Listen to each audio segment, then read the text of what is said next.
हमारी झोली खुद की जब फटी हुई होगी, डालने वाला कहाँ डालेगा। संतों के पास मांगने की जरूरत नहीं, संतों के तो उनके पास जाके उनके प्यार को प्राप्त करो। जब उनका प्यार, उनकी मेहर की नजर जब फिरती है तो नदरी निहाल कर देते हैं, कतरे से दरिया कर देते हैं। लेकिन बीच में जो तकलीफें होती हैं उनको बर्दाश्त करना बड़ा कठिन होता है। सेवा एक ऐसा रास्ता है कि सेवा करोगे उसकी मेवा बन जाती है। कहने में आम कहते हैं कि कर सेवा तो खा मेवा। सेवा से मेवा मिलती है।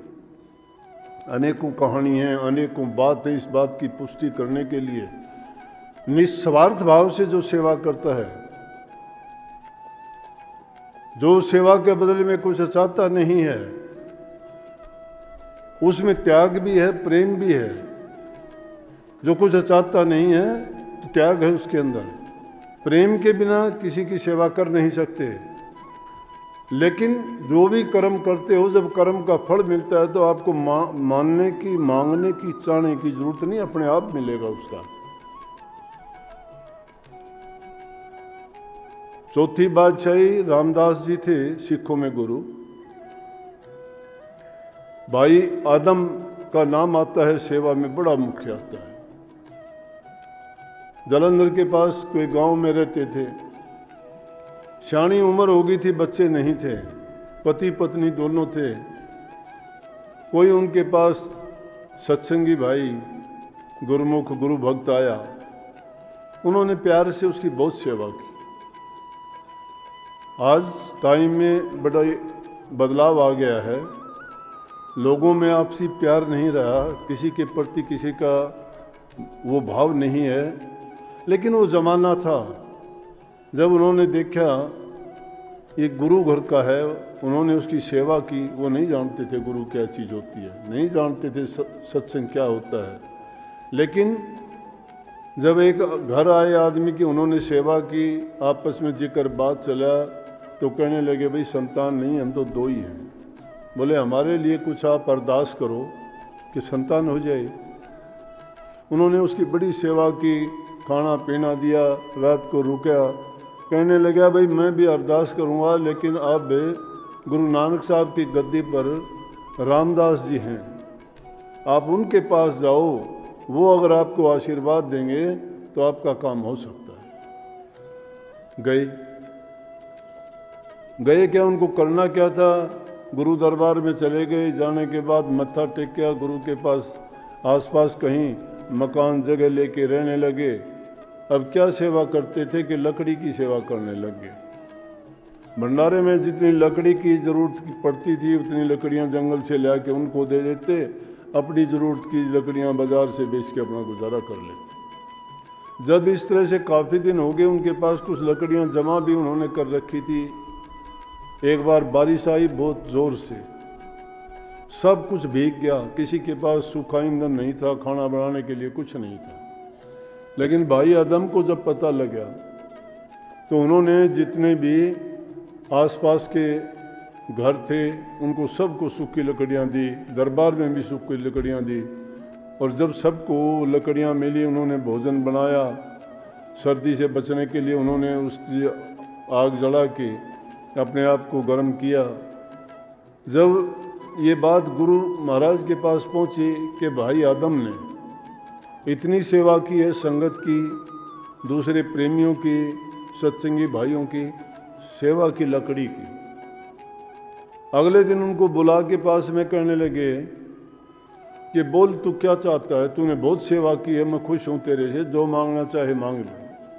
लेकिन गुरु साहब के सामने जब खड़ा हुआ तो मांग नहीं सके। बोला जी बस आपकी कृपा चाहिए, आपकी दया चाहिए। फिर कहा, दोबारा कहा, अरे मांग ले, कुछ संकोच ना कर। गुरु महाराज मन की जानने वाले थे। ना जानने वाले हों तो भी संत की वाणी झूठी हो तो भी सच्ची करके जानी।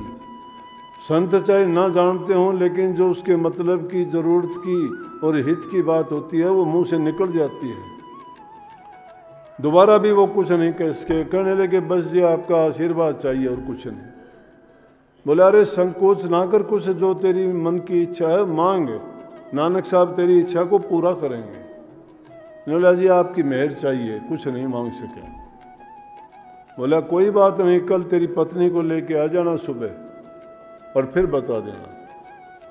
घर गया आदम, अपनी पत्नी से बात की, सारी बात बताई जो गुरु महाराज से हुई थी। और अगले दिन सुबह ही अपनी पत्नी को लेके गया तो फिर कहने लगे कि भाई हाँ आज बता तू क्या चाहता है। उसने वही जवाब दिया, बस ये आपकी मेहर चाहिए। लेकिन स्त्री जाति थी, वो कहने लगी गुरु महाराज ये बोल नहीं पाते, ये नहीं कह सकते, मैं कहती हूँ हमें संतान की जरूरत है।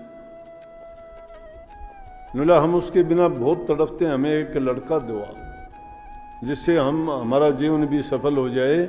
हमारी यही चाह है सबसे ज़्यादा, और उसी इच्छा को लेके आपके दरबार के आसपास में आए, उसी बात को रख के हम सेवा करते हैं। ये आपकी मेहर हुई कि आपने पूछ लिया, लेकिन हमारी यही मनोकामना है और यही हम चाहते हैं कि संतान हो जाए।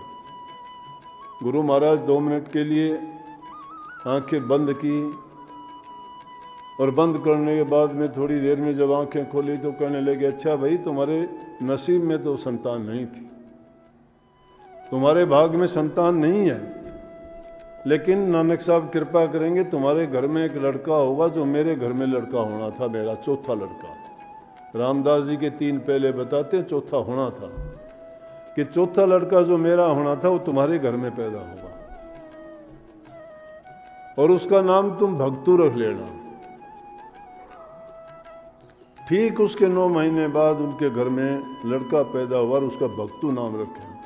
कि बोला कि वो बहुत ज्ञानी होगा, बहुत नेक इंसान होगा, सेवा करने वाला होगा, प्रभु भक्ति में उसकी मनोवृत्ति रहेगी।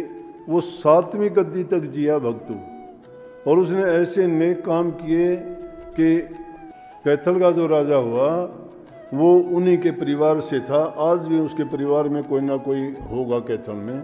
तो वो सारा का सारा रामदास जी द्वारा दिया गया था, लेकिन दिया कैसे था? सेवा के बदले।